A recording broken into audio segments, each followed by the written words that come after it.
লীগ শ্রমিক ইউনিয়ন কর্তৃক আয়োজিত অধ্যকার নির্বাচন পরিচালনা কমিটির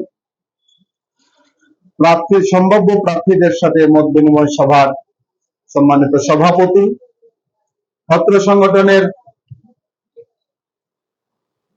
বিগত কমিটি এবং আগামী নির্বাচনে অংশগ্রহণ করবেন এই সকল প্রার্থীগণ সকলকেই নির্বাচন পরিচালনা কমিটির পক্ষ থেকে সংগ্রামী শুভেচ্ছা এবং অভিনন্দন জানাচ্ছি।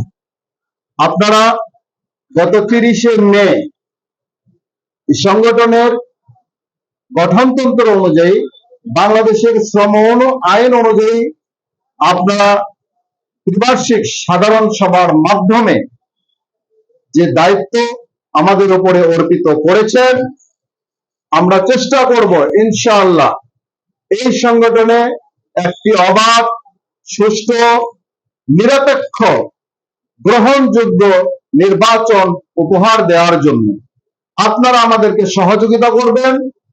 তাতে করে নির্বাচনটি প্রতিযোগিতামূলক হবে ইনশাআল্লাহ। তারই ধারাবাহিকতায় আমরা আজকে আপনাদের সাথে মত বিনিময় করার জন্য এসেছি। আমরা নির্বাচনের একটি রূপরেখা এই মুহূর্তে পেশ করছি।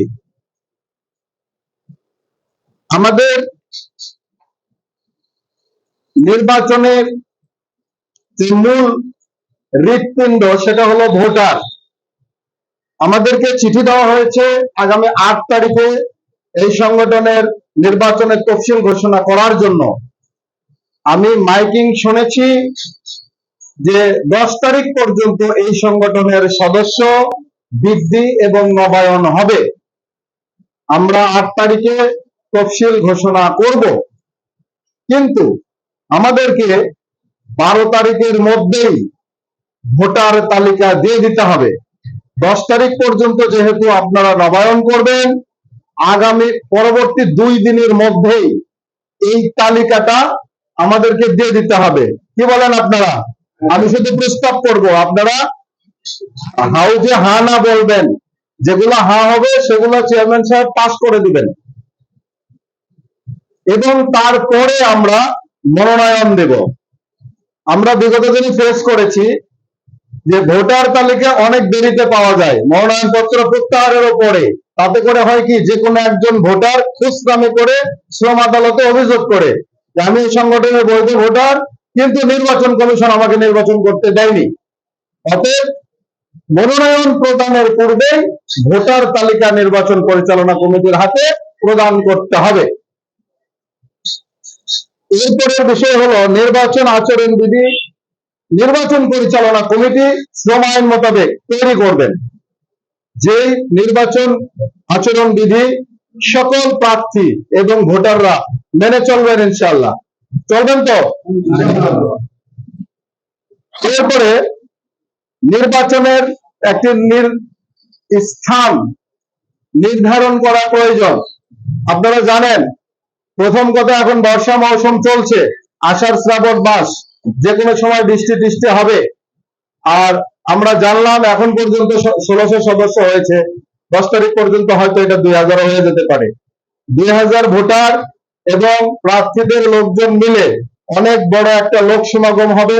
আমাদের নির্বাচন পরিচালনা কমিটির পক্ষ থেকে প্রস্তাবনা হলো হয় টিটু মিলনায়তন অথবা জেলা পরিষদ।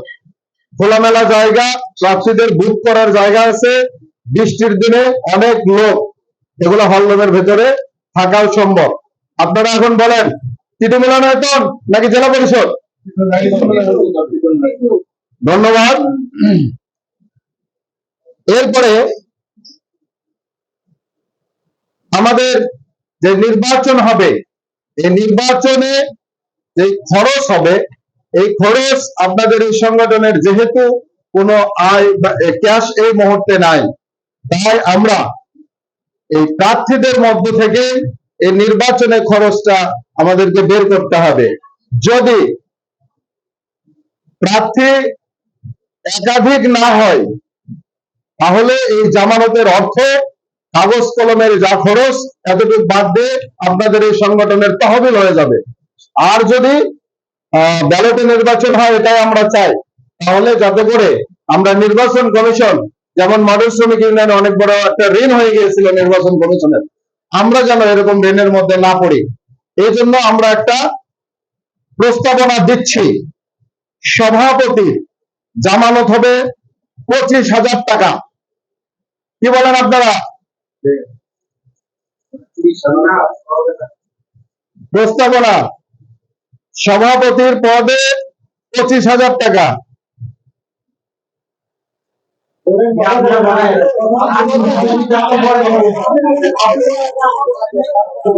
ঠিক আছে।